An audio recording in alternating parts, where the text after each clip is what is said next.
মহান আল্লাহ রাব্বুল আলামিনের শাহী দরবারে লাখ কোটি শুকরিয়া আদায় করছি, যে মহান আল্লাহ পাক আমাদেরকে একটি পবিত্র দিনে আল্লাহ রাব্বুল আলামিনের ঘর মসজিদে আসার জন্য সুযোগ করে দিয়েছেন।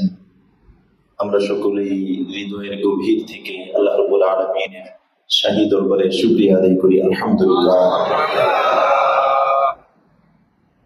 আমাদের জীবনটা খুবই সংক্ষিপ্ত, আমাদের জীবনের মেয়াদ খুবই সীমিত। এই সংক্ষিপ্ত সময়ে কতজন কত মানুষ তার পরকালকে সুন্দর করে সাজিয়ে গুছিয়ে নেয়। এই সংক্ষিপ্ত সময়ে কত মানুষ আল্লাহ পাকের প্রিয় হয়ে যায়। এই সংক্ষিপ্ত সময়ে কত মানুষ দুনিয়াতে থাকতেই জান্নাতুল ফিরদাউস কামাই করে যায়। আর কতজন দুনিয়ার জীবন গাড়ি বাড়ি সাজানোর ফিকির করতে করতে কবর সাজানোর সময় পায় না, কবর সাজানোর ভাগ্য তার হয় না, এবং কবর সাজানোর ফিকির তার নসিব হয় না। বড় ভাগ্যবান ওই সমস্ত মানুষ যারা এই সীমিত সময়কে কাজে লাগিয়ে অনন্তকালের সময়ের প্রস্তুতি নেয়। এই সীমিত সময়ে কাজে লাগিয়ে আল্লাহ রাব্বুল আলামিনের প্রিয় হয়ে যায়। দুনিয়ার থেকে সবাই চলে যায়, কেউ অপরাধী হয়ে যায়, কেউ দুনিয়ার থেকে যাওয়ার সাথে সাথেই আল্লাহর জেলখানা, আবদ্ধখানা, কয়েদিখানা, সিজ্জিনের মধ্যে বন্দী হয়ে যায়। আর কেউ আল্লাহর প্রিয় হয়ে আল্লাহর মেহমানখানা, জান্নাতের অধিবাসী হয়ে যায়। আল্লাহ রাব্বুল আলামিন আমাদের সকলকে এই বিষয়টা উপলব্ধি করার তৌফিক দান করেন। মুহতারাম, জীবনের সময়গুলো কাজে লাগানোর চেষ্টা করা, বেকার যেন নষ্ট না হয়ে যায়। জীবন কতগুলি সময়ের সমষ্টি।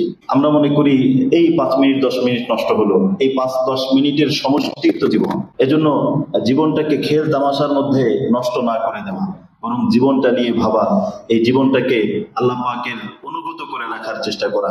আল্লাহ রাব্বুল আলামিন আমাদের সকলকে তৌফিক দান করেন। আজকে আমরা নবীজির জীবনের ব্যক্তিগত কিছু অভ্যাস, নবীজির ব্যক্তিগত কিছু কাজ, পার্সোনাল লাইফে নবীজি কেমন ছিলেন, এগুলো সংক্ষিপ্তভাবে কিছু আলোচনার চেষ্টা করব। আলোচনা তো আমরা শুনি, কিন্তু জীবনে ধারণ করি কতটুকু, এটাই দেখার বিষয়। অনেকে মাশাআল্লাহ অনেক কিছু জানে, কিন্তু যখন প্রয়োগের ক্ষেত্র আসে তখন দেখা যায় যে আমরা এগুলো ভুলে যাই। আল্লাহ পাক আমাদেরকে স্মরণ রাখার তৌফিক দান করে। নবীজির ব্যক্তিগত জীবন অত্যন্ত চমৎকার ছিল। বেশ কয়েকটি হাদিস আল্লাহ পাক তৌফিক দান করলে আমি বলবো। আল্লাহ পাক আমাদেরকে, আমরা প্রথমে একটু চিন্তা করে নেই যেগুলো আমার জীবনে আছে কিনা। যদি না থাকে, এখন থেকেই ওয়াদাবদ্ধ হই, দিলে দিলে সংকল্প করি যে জীবনের সময়গুলো সাজাই, এগুলো দিয়ে সাজানো হয়। নবীর আদর্শ দিয়ে জীবন সাজানো হয়। শুধু দামি দামি পাঞ্জাবি দিয়ে জীবন সাজে না, দামি দামি পাঞ্জাবি, দামি দামি পোশাক, দামি গাড়ি বাড়ি দিয়ে জীবন সাজে না। জীবন সাজে নবীর আদর্শ দিয়ে, নবীর সুন্নাহ দিয়ে জীবন সাজে। যার জীবনে যত বেশি নবীর সুন্নাহ থাকবে তার জীবন তত বেশি সাজানো গোছানো। সে যদি কুড়ে ঘরেও থাকে তারপরও তার জীবন সাজানো। বিলালে হাবশি গোলাম ছিলেন, দেখতেও ভালো ছিল না, কোনো পদমর্যাদাও ছিল না, জীবনটা এত বেশি সাজানো ছিল। আরশে আজিমের মধ্যে আল্লাহ পাক বিলালের প্রশংসা করেছেন। কতটা সাজানো গোছানো জীবন। অনেকের দেখা যায় জীবনটা এলোমেলো, জীবন নিয়ে ফিকির নাই, কথা ঠিক নাই, লেনদেন ঠিক নাই, ব্যবহার ঠিক নাই, এলোমেলো জীবন। মুহতারাম, এই এলোমেলো জীবন নিয়ে কি কবরে চলে যাব? এই এলোমেলো জীবন নিয়ে কি দুনিয়ার থেকে বিদায় নিব? এজন্য আসুন আমরা সবাই প্রতিজ্ঞাবদ্ধ হই, জীবনটা সাজিয়ে ফেলি। সবাই সাজানো গোছানো জিনিস, এই যারা মার্কেটিং করে, বিভিন্ন মার্কেটে গেলে নতুন নতুন যে দোকানগুলো, মার্কেটগুলো বের হয়েছে, আউটলুকটা মানে দেখলেই, প্রথম দেখাতেই যেন খুব গোছানো মনে হয়। এটাও একটা বিজনেস পলিসি যে গ্রাহক দোকানে আসার সাথে সাথেই যেন একদম খুব পরিপাটি, অনেক সুন্দর দেখে। ওই দোকানটা মানুষ বেছে নেয়। পাশাপাশি 2টা দোকান, একটা দোকানের ভিতরে অত সাজানো গোছানো না, এলোমেলো জিনিস, ওখানে মানুষ বেশি যায় না। আরেকটা দোকান পরিপাটি, সাজানো গোছানো, কথাও অনেক সুন্দর করে বলে, এগুলো মানুষ পছন্দ করে। আমি যখন আল্লাহ রাব্বুল আলামিনের কাছে আমাকে যখন সুন্দর করে সাজিয়ে গুছিয়ে কাফনের কাপড় পরিয়ে আমাকে যখন রবের কাছে পাঠানো হবে, তখন আমার জীবনটা কি এলোমেলো থাকবে না সাজানো? কেমন জীবন নিয়ে আমি রবের কাছে যাচ্ছি, এটা একটু ভাবার বিষয়। যে কোনো মুহূর্তে জীবনটা শেষ হয়ে যেতে পারে। এই যে আমার এমন লাগছে, আজকে আসছি, কেবল একটু আগে আসতেছি রিক্সার সাথে একটা বাইক লাগছে, একদম সামনে পড়লাম। ওই সময় একটা গাড়ি আসলে জীবন এখানেই শেষ। মানে খুব শুকরিয়া আদায় করতেছে যে আল্লাহ বড় একটা দুর্ঘটনা থেকে হেফাজত করছে। ওই সময় যদি একটা গাড়ি আসতো, কারণ রিক্সা থামছে, ঠাস করে রাস্তার পর পড়ছে, হঠাৎ করে বেঁধে গেছে রাস্তার পর। ওই অপোজিট থেকে যদি গাড়ি আসতো তাহলে তো জিন্দেগি শেষ। কত আশা, বুক ভরা কত আশা, কত কিছু করব, এই করব সেই করব, জীবন তো মাত্র শুরু, আরো এই হবে সেই হবে, জানা নাই আগামী সপ্তাহে এই সময় মাটির নিচে থাকবো না মাটির উপরে থাকবো। এটা চরম বাস্তবতা, কিন্তু আমরা ভুলে যাই। দুনিয়ার বিভিন্ন লোভ লালসা এবং নফসের ধোঁকা, প্রতারণা, শয়তানের বিভিন্ন কুমন্ত্রণায় আমাদের জীবনটা যে সংক্ষিপ্ত এটা আমরা ভুলে যাই। আল্লাহ রাব্বুল আলামিন কিন্তু বারবার স্মরণ করিয়ে দেন, বারবার স্মরণ করিয়ে দেন, এই জীবন কিন্তু শর্ট। অনেকের সাথে দেখবে ঘটবে, বারবার স্মরণ হয় যে জীবন কিন্তু সংক্ষিপ্ত, এই চলে যেত, এই চলে যেত। আমাদের বয়সে ছোট ছোট এই যে হাফিজ তুকি বিশ্বের ভিতরে কয়েকবার চ্যাম্পিয়ন হয়েছে, বাংলাদেশের গৌরব ছিল, এই কয়েকদিন আগে গত মঙ্গলবারে তার দাফন হয়ে গেছে।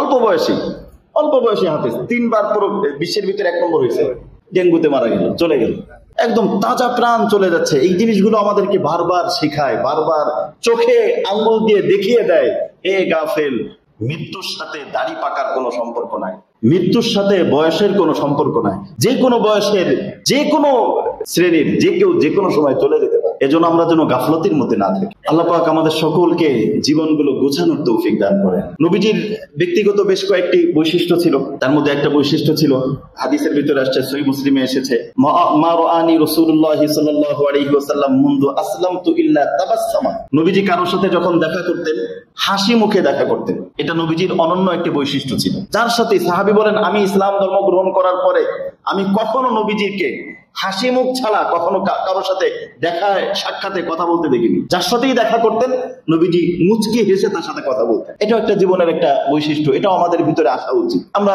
বাইরে থেকে ঘরে গেলাম, ঘরে যাওয়ার সাথেও মুচকি হাসি মুখে দেখা করা, পরিবারের সাথে আমি হাসি মুখে তার সাথে আমি আলিঙ্গন করব, কিন্তু এটা অনেকের হয় না। বিভিন্ন পেরেশানি, অফিসের ঝামেলা পেরেশানি নিয়ে একদম মুখ কালো করে বাসার মধ্যে ঢোকা হয়। ওই বাসায় শান্তি আসবে কেমনে? এটা তো নবীর আদর্শ না, শান্তি কিভাবে আসবে?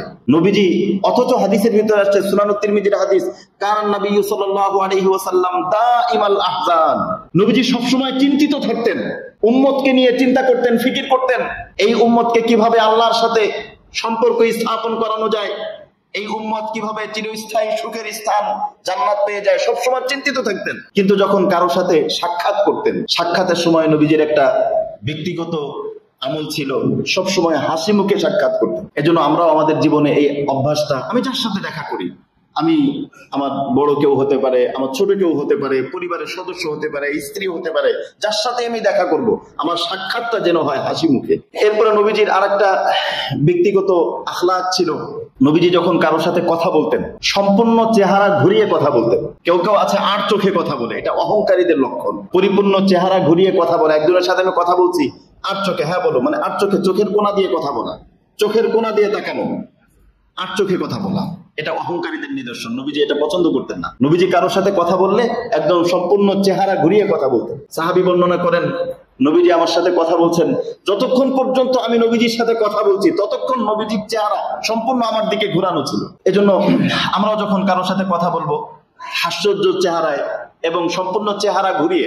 হ্যাঁ, অনেক সময় নবীজি লাজুক ছিলেন, এজন্য দৃষ্টিটা নিচু রাখতেন, অধিক লাজুক হওয়ার কারণে দৃষ্টি নিচু রাখতেন, কিন্তু অহংকারীদের মতো 8 চোখে নবীজি কথা বলতেন না। এরপরে নবীজির আরেকটা ব্যক্তিগত আমল ছিল, নবীজিকে যদি কেউ সামান্য কিছু হাদিয়া দিত, নবীজি সেটাকে অত্যন্ত স্বাচ্ছন্দ্য এবং আনন্দের সাথে গ্রহণ করতেন। কি দিয়েছে এটা, এটা কোনো দেওয়ার মতো জিনিস, রাখো, এরকম না। নবীজিকে কেউ যখন কোনো হাদিয়া দিল নবীজি খুব খুশি হয়ে গ্রহণ করতেন এবং চেষ্টা করতেন তাকেও অনুরূপ হাদিয়া পাঠানোর জন্য, অথবা তার জন্য দোয়া করতেন, তার জন্য দোয়া দিয়ে দিতেন, কল্যাণ কামনা করতেন, কখনো কারো ভুল ধরতেন না। নবীজির আরেকটি বৈশিষ্ট্য ছিল, সহিহ বুখারীর হাদিস, নবীজি সবসময় পরিপাটি এবং পরিচ্ছন্ন থাকতেন। পরিপাটি এবং পরিচ্ছন্ন থাকা, এটা অনেক সময় কেউ কেউ আমাদের ইউরোপ এবং বিভিন্ন আধুনিক বিশ্বের কালচার বলতে চায়, এটা তো আমাদের নবীর সুন্নাহ। এই সভ্যতা তো আমাদের নবী শিখিয়েছেন, পরিপাটি থাকা, পরিচ্ছন্ন থাকা, এটা তো আমাদের নবী শিখিয়েছেন। নবীজি সবসময় পরিচ্ছন্ন থাকতেন একদম ছোটবেলা হতেই, এবং পরিপাটি থাকতেন, চুল এলোমেলো রাখতেন না। নবীজি স্পষ্ট করে বলেছেন যে মান কানা লাহু শাআরুন ফালইউকরিমহু, যদি কেউ চুল রাখতে চায় সেজন্য সাজিয়ে গুছিয়ে পরিপাটি করে চুল আঁচড়ে রাখে। অনেকে আছে চুল জটলা বাঁধা, গোসল করে না, শরীর দিয়ে দুর্গন্ধ বের হয়, কথা বলতে গেলে মুখ দিয়ে দুর্গন্ধ বের হয়, এগুলো নবীর আদর্শ না, এগুলো নবীর সুন্নাহ না। নবীজি যখন পথ চলতেন তখন দূর থেকে বোঝা যেত যে এই পথে নবীজি গিয়েছেন, ঘ্রাণ হয়ে যেত পথ। এটা নবীজির একটা বৈশিষ্ট্য ছিল। এই জন্য আমরা চেষ্টা করবো আমাদেরকে, আমাদের বাচ্চাদেরকে, আমাদের পরিবারের সদস্য পরিপাটি থাকার জন্য। বর্তমান আমাদের সমাজের ভিতরে বেশ কিছু সমস্যা, বিশেষ করে আমরা যেহেতু পারিবারিক বিভিন্ন বিষয়গুলো অনেক সময় চেষ্টা করি সমাধানের জন্য, আমাদের এই সংক্ষিপ্ত শুধু আমি একা না, গতকালকে একজন বড় ইসলামিক স্কলার ওনার সাথে কথা বললাম, উনি সেম একই কথা বললেন।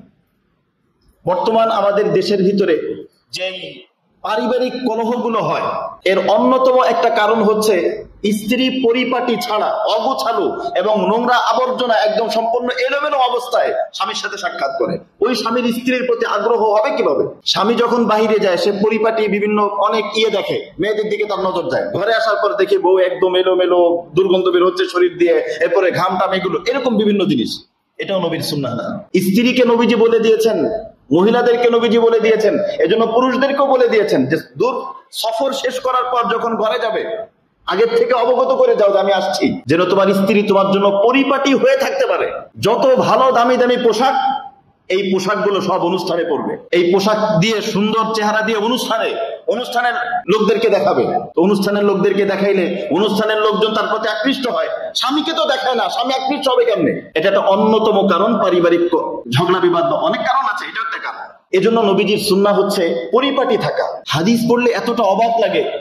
হযরতে আয়েশা সিদ্দিকা রাদিয়াল্লাহু তাআলা আনহা বলেছেন, নবীজি যতবার আমার কাছে এসেছেন প্রত্যেকবার নবীজি মিসওয়াক করে এসেছেন। আমার কাছে যখন আমার ঘরে নবীজি আসতেন প্রত্যেকবার দেখতাম নবীজি মিসওয়াক করে আসতেন। কতটা সূক্ষ্ম দূরদর্শী সম্পন্ন ব্যক্তি যে আমি যে কথা বলবো, আয়েশার কাছে যাব, তার সাথে একান্ত ঘনিষ্ঠ হব, আমার মুখের থেকে যে কোনো ধরনের দুর্গন্ধ যেন বের না হয়, কতটা সচেতন।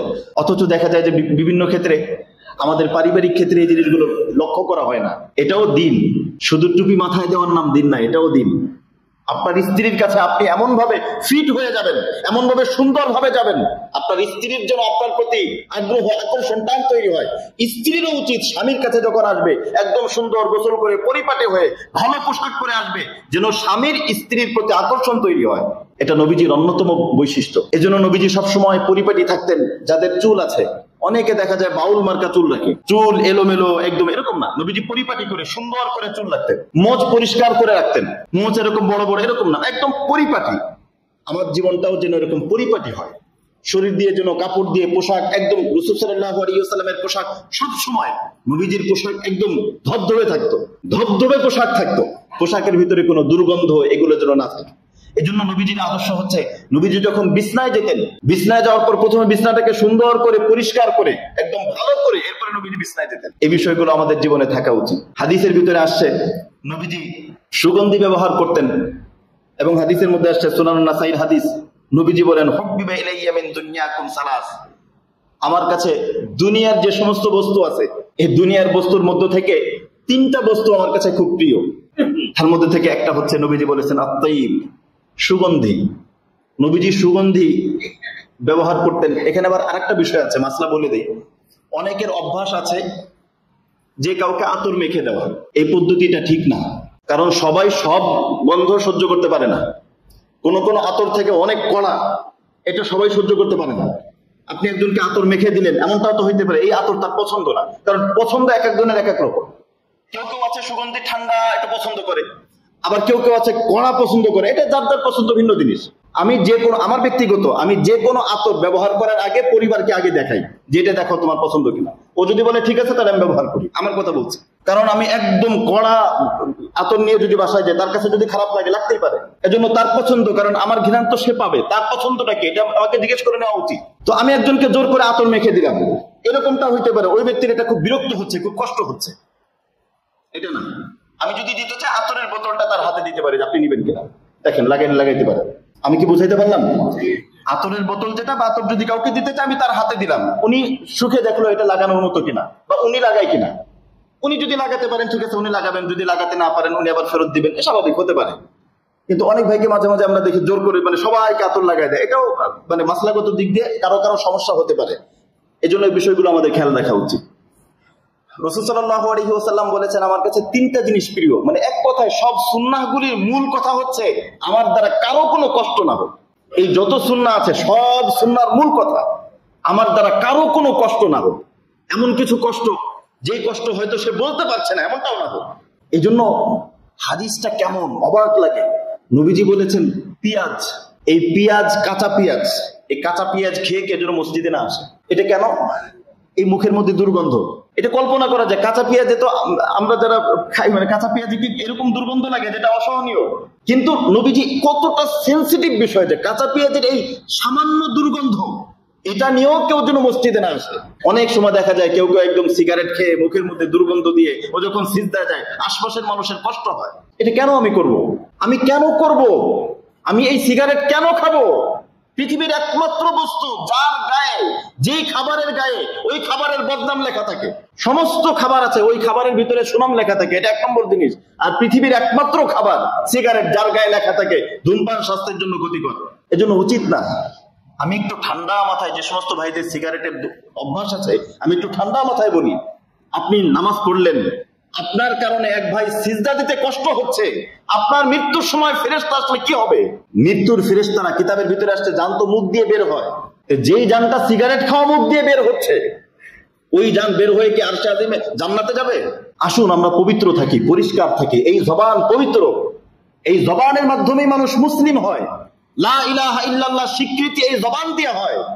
এই জবানকে আমি কেন মদ দিয়ে নাপাক করব? কেন সিগারেট দিয়ে নাপাক করব? মিথ্যা দিয়ে নাপাক করব কেন? এই জবান তো বড় দামি জিনিস। একজন চিরস্থায়ী জাহান্নামী সে যখন এই জবান দিয়ে পড়বে লা ইলাহা ইল্লাল্লাহ, লা ইলাহা ইল্লাল্লাহ পড়বে, আল্লাহ পাক তাকে তো মুসলিম বানাবেন। তো এই জবান দামি জবান আমি কেন নষ্ট করব? আল্লাহ পাক আমাদেরকে বুঝার এবং অনুধাবন করার তৌফিক দান করেন। রাসূল সাল্লাল্লাহু আলাইহি ওয়াসাল্লাম বলেছেন হুব্বিবা ইলাইয়া মিন দুনিয়াকুম সালাস, দুনিয়ার তিনটি জিনিস আমার কাছে প্রিয়। এক নম্বর হচ্ছে সুগন্ধি, নবীজি খুব পছন্দ করতেন। দ্বিতীয় নম্বর হচ্ছে স্ত্রী, নিসা, স্ত্রীদেরকেও নবীজি খুব পছন্দ করতেন, তাদেরকেও ভালোবাসতেন। তিন নম্বর হচ্ছে নবীজি বলেছেন কুররাতু আইনি ফিস সালাহ, নামাজ, এই নামাজ আমার চোখের শীতলতা, নামাজের মাধ্যমে আমার চোখ জোড়ায়, নামাজের সিজদার ভিতরে আমি ভিন্ন ধরনের তৃপ্তি এবং স্বাদ অনুভব করি। হাদিসের মধ্যে আসছে হযরত আবু বকর সিদ্দিক রাদিয়াল্লাহু তাআলা আনহু, এটাও সুনান বাইহাকির হাদিস, ইমাম বাইহাকি রাহিমাহুল্লাহ শাহাবুল ঈমানের মধ্যে উল্লেখ করেছেন। সনদ কিছুটা দুর্বল, আগেরটা যতটা হাই লেভেলের সনদ এটা এতটা না, কিছুটা দুর্বল সনদ, তবে মাউযু না। এই হাদিস এখন যেটা বলছি সেটা মাউযু না, তবে সনদ কিছুটা দুর্বল, আগের হাদিসের মতো এতটা শক্তিশালী হাদিস না। হযরত আবু বকর সিদ্দিক রাদিয়াল্লাহু তাআলা আনহু উনি বলেছেন নবীজির কাছে যেরকম তিনটা জিনিস প্রিয়, আমার কাছেও তিনটা জিনিস প্রিয়। আহাব্বু মিনাদ দুনিয়া সালাস, এক নম্বর হলো আন নজরু ইলা ওয়াজহি রাসূলিল্লাহি সাল্লাল্লাহু আলাইহি ওয়াসাল্লাম, নবীজির দিকে তাকিয়ে থাকা আমার কাছে আমার দিলটা জোড়ায় যায়। নবীজির দিকে তাকিয়ে থাকা, নবীজিকে দেখা, এটা আমার কাছে অনেক ভালো লাগে। দুই নম্বর, নবীজি যখন দ্বীনের জন্য বলেন, একটু খরচ করার জন্য বলেন, তখন আমি নবীজির কথায় আমি কিছু খরচ করতে পারলাম, এটা আমার কাছে অনেক ভালো লাগে। আর নবীজির ঘরে আমার মেয়ে আছে, এটা চিন্তা করলে আমার অনেক ভালো লাগে যে আমার মেয়ে নবীর ঘরে আছে। এই তিনটা জিনিস আমার কাছে অনেক ভালো লাগে। এটাও ইমাম বাইহাকি রাহিমাহুল্লাহ বলেছেন। তো আমরা এই হাদিস থেকে বুঝলাম রাসূল সাল্লাল্লাহু আলাইহি ওয়াসাল্লাম পবিত্র এবং পরিপাটি এবং পরিচ্ছন্ন থাকাকে পছন্দ করতেন। নবীজির আরেকটা ব্যক্তিগত আমল ছিল, নবীজি কখনোই অশালীন এবং অশ্লীল কথা পছন্দ করতেন না। লাম ইয়াকুনিন নবী সাল্লাল্লাহু আলাইহি ওয়াসাল্লাম ফাহাশা, নবীজি কখনো কোনো অশালীন কথা বলতেন না এবং কখনো কোনো অশ্লীল কথা বলতেন না। কারো কারো অভ্যাস থেকে একটু রাগ হয়ে গেলে অশালীন কথা বলে, অশ্লীল কথা বলে, কথায় কথায় গালি, কথায় কথায় বাজে কথা, বিভিন্ন শব্দ, এগুলো নবীজির পশ্চিম কালো নবীজির আদর্শ না। এগুলো যদি কারো চরিত্রে থাকে তাহলে বুঝতে হবে তার চরিত্রটা এখনো পরিপূর্ণ নবীর সাজে সজ্জিত হয়নি, বাকি আছে। আরেকটা হচ্ছে লাম ইয়াকুনিন নবী সাল্লাল্লাহু আলাইহি ওয়াসাল্লাম সাখাবা, সুনান তিরমিজির হাদিস। নবীজির চারিত্রিক বৈশিষ্ট্য ছিল নবীজি কখনো হইচই করতেন না। কারো কারো অভ্যাস আছে হইচই করা, মানে ওই লোক ঘরে আসলেই বোঝা যাবে যে উনি আসছে, ওই লোক উনি অফিসে আসলেই সবাই টের পেয়ে যাবে যে ওই যে চলে আসছে, উনি একসাথে সবাই আছে, একজন লোক আসছে, আসার সাথে এমনি সবাই টের পেয়ে যাবে ওই যে ওই লোক চলে আসছে। কেন? লাম ইয়াকুনিন নবী সাল্লাল্লাহু আলাইহি ওয়াসাল্লাম সাখাবা, নবীজি কখনো হইচই করতেন না। অনেক সময় কারো অভ্যাস থাকে, এই অভ্যাসটা যদি কারো ভিতরে থাকে সেটা বাদ দেওয়ার চেষ্টা করা, কথা সবসময় হইচই, এই মানে এই এরকম একটা ভাব। কেন? সবাই যেহেতু নীরব আছে, সুন্দরভাবে আছে, আস্তে ভাবে তো কথা বলা যায়, কিন্তু হইচই এই অভ্যাসটা, এটা নবীজি অত্যন্ত পছন্দ করতেন। এমনকি বাজারের মধ্যে কেউ কেউ বাজারের মধ্যে যে হইচই, কারো অভ্যাসই থাকে অনর্থক কথা বলা, এটা নবীজি অপছন্দ করতেন। এজন্য আসুন আমরা আমাদের জীবনটাকে সাজাই, আমরাও যেন এমনটা হতে পারি, আমার দ্বারাও এমন কোনো কিছু যেন না হয়। আমরা সবাই চেষ্টা করব, আল্লাহ পাক আমাদেরকে তৌফিক দান করেন। নবীজির আরেকটা ব্যক্তিগত আদর্শ ছিল, নবীজি যখনই কোনো সমস্যায় পড়তেন, পেরেশানিতে পড়তেন, টেনশনে পড়তেন, সাথে সাথেই নবীজি দোয়া পড়তেন, ইয়া হাইয়্যু ইয়া কাইয়্যুম বিরহমাতিকা আস্তাগীস। আমাদের ব্যক্তিগত জীবনে পেরেশানি, টেনশন আসতেই পারে, টেনশন তো আসবেই। একমাত্র টেনশন নাই সেটা হলো মুমিনের মৃত্যুর পরে কোনো টেনশন নাই, আর তো টেনশন আসবেই। তো নবীজি যখনই কোনো পেরেশানি আসতো, যখনই কোনো বিপদ আসতো, একটু টেনশন আসতো, নবীজি সাথে সাথেই দোয়া করতেন, ইয়া হাইয়্যু ইয়া কাইয়্যুম বিরহমাতিকা আস্তাগীস। অপর হাদিসের মধ্যে আসছে, নবীজি বলেন, আমার যখনই কোনো টেনশন আসছে তখনই হযরত জিবরিল আমিন আমার কাছে আসছেন, আসার পরে আমাকে বলেছেন, আমারনি জিবরাইল আন আকুল তাওয়াক্কালতু আলাল হাইয়্যিল্লাযী লা ইয়ামুত। নবীজি বলেন, আমার যখনই কোনো পেরেশানি আসছে, টেনশন আসছে, তখনই জিবরিল আমিন আসছে আমার কাছে। আসার পর বলেছেন, ইয়া রাসূলুল্লাহ, আপনি পড়ুন, তাওয়াক্কালতু আলাল হাইয়্যিল্লাযী লা ইয়ামুত আলহামদুলিল্লাহিল্লাযী লাম ইয়াত্তাখিয ওয়ালাদা ওয়া লাম ইয়াকুল লাহু শারীকুন ফিল মুলক ওয়া লাম ইয়াকুল লাহু ওয়ালিয়্যুম মিনাজ যুল্লি ওয়া কাব্বিরহু তাকবীরা। বিপদে পড়লে, টেনশনে আসলে এই দোয়াগুলো আমাদের জীবনে থাকা উচিত। নবীজির আরেকটা ব্যক্তিগত আদর্শ ছিল, নবীজি যখন পথ চলতেন, সুনানুত তিরমিজির হাদিস, নবীজি যখন পথ চলতেন, নবীজি একটু নিচু, দৃষ্টিকে নিচু করে পথ চলতেন। আর যখন নাকি রাস্তা দিয়ে চলতেন, কিছুটা ঝুঁকে এরপরে নবীজি পথ চলতেন, একদম বুক টান করে চিত হয়ে, এরকম না। নবীজি যখন পথ চলতেন, একটা বিনয় ভাব, নবীজির চলার ভিতরেই একটা বিনয় ভাব ছিল। চাল চলনের ভিতরেও মানুষের অনেক অভ্যাস এবং অনেক চরিত্র প্রকাশ পায়। কথার ভিতরে কারো কারো কথার ধরনটাই থাকে অহংকারীদের মতো, কথা বললে একদম অহংকারীদের মতো কথা বলে, তার কথার স্টাইলই হলো ধমক ধমক। কেন? আজকেই আমি মারা গেলে আমার পরিচয় তো লাশ। কিসের অহংকার? আজকেই আমি মারা গেলে, লাশ মানে কি? লাশ এটা হচ্ছে আরবি শব্দের সংক্ষিপ্ত রূপ। আরবি শব্দটা হলো লা শাইআ। লাশ শাইউন মানে হলো জিনিস, আর লা শাইআ মানে কোনো জিনিস না, কোনো বস্তুই না, ওর নাম হলো লাশ, মানে মূল্যহীন। লাশ মানেই হলো মূল্যহীন। আরবি শব্দের সংক্ষিপ্ত বাংলায় মানে লাশ বলি, এটা আরবি থেকে লা শাইআ, মানে এটা কোনো জিনিসই ছিল না, বস্তুই না।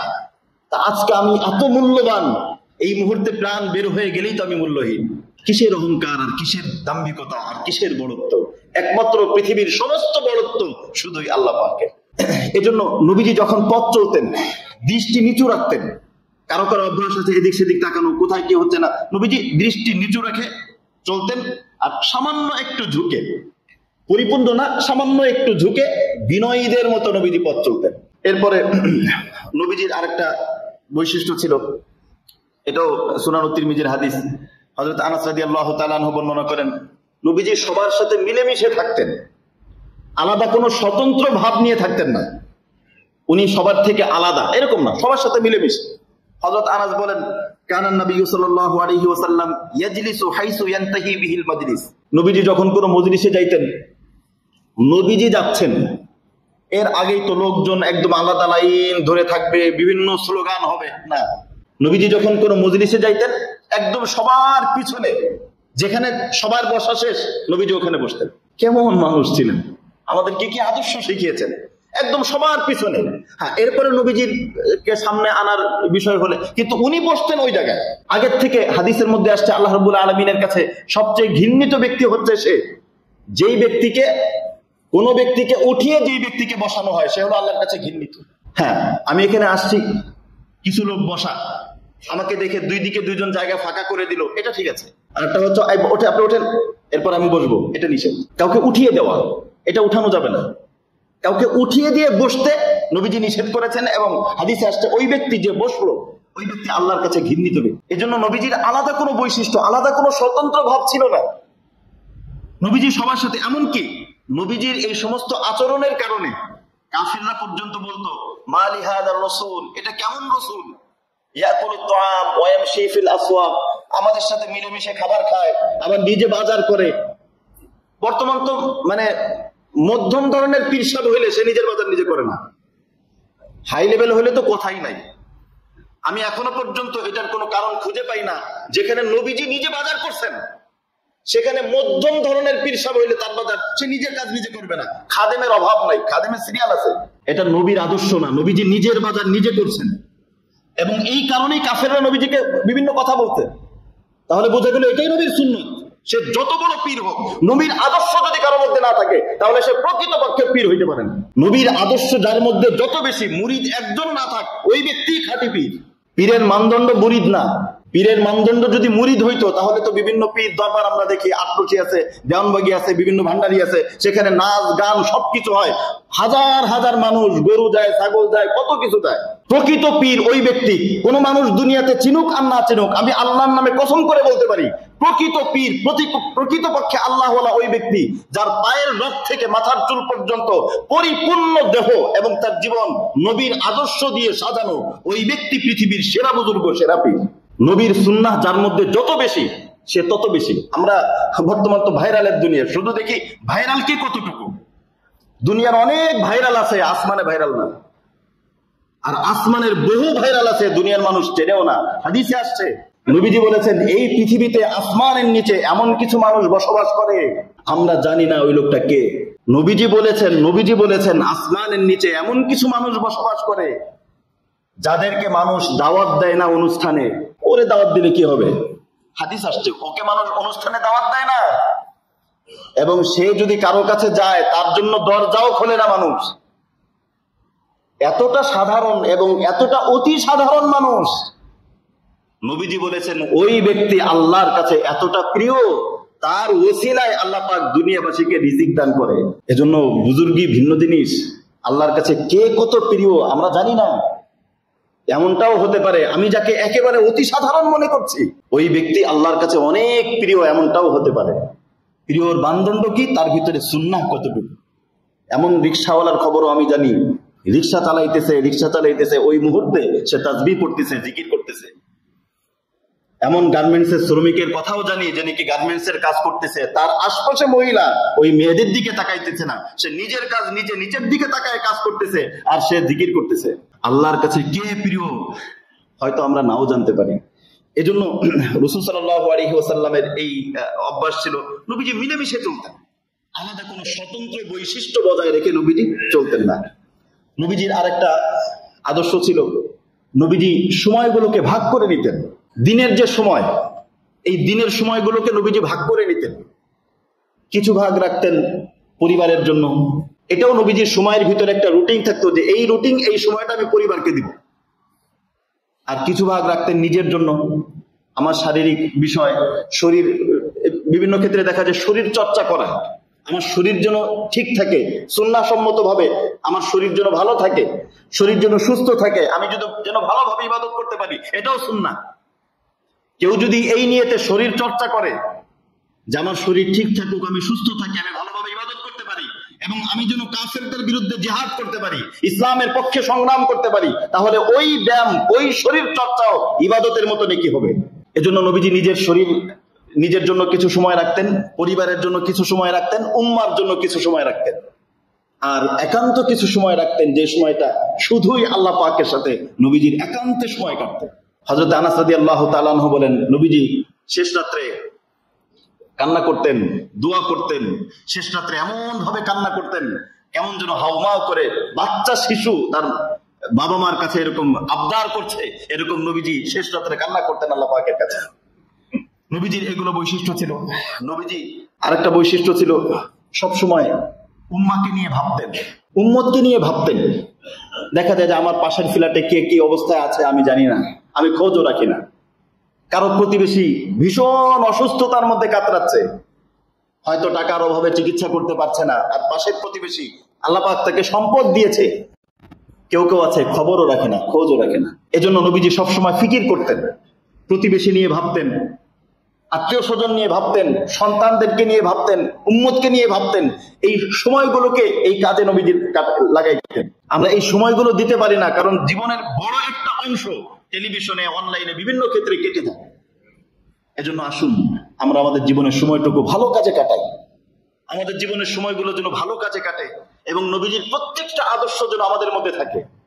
নবীজির একটা বৈশিষ্ট্য ছিল, যখন নবীজি কথা বলতেন, এটা অনেকের ভিতরে আছে এই বিষয়টা, কথা বলতে গেলে হঠাৎ করে কথা কেটে থামাই দেওয়া। একজন 4-5 জন কথা বলছে, হঠাৎ করে একজন কথা এই থাকেন রাখেন আপনি, এটা না। এটা নবীজি লাম ইয়াকতা কালামান নাস, হাদিসে আসছে নবীজি কখনো কারো কথা কাটতেন না। কেউ কোনো কথা বললে নবীজি শুনতেন। হ্যাঁ, যদি তার কথা পছন্দ না হতো তাহলে সেটা গ্রহণ করতেন না, কিন্তু কথা বন্ধ করে দেওয়া, কথা কেটে দেওয়া, এটা নবীজির স্বভাব ছিল না। এটা আমাদের অনেকের ভিতরে দেখা যায় এই স্বভাবগুলো থাকে। এই জন্য আমরা চেষ্টা করব, আমরা নবীজির ব্যক্তিগত যেই সুন্নাহগুলো আমরা আলোচনা করছি, আরো কিছু জরুরি বিষয় আছে, আমরা এই কেন্দ্রিক কিছু বিষয় আলোচনা করব।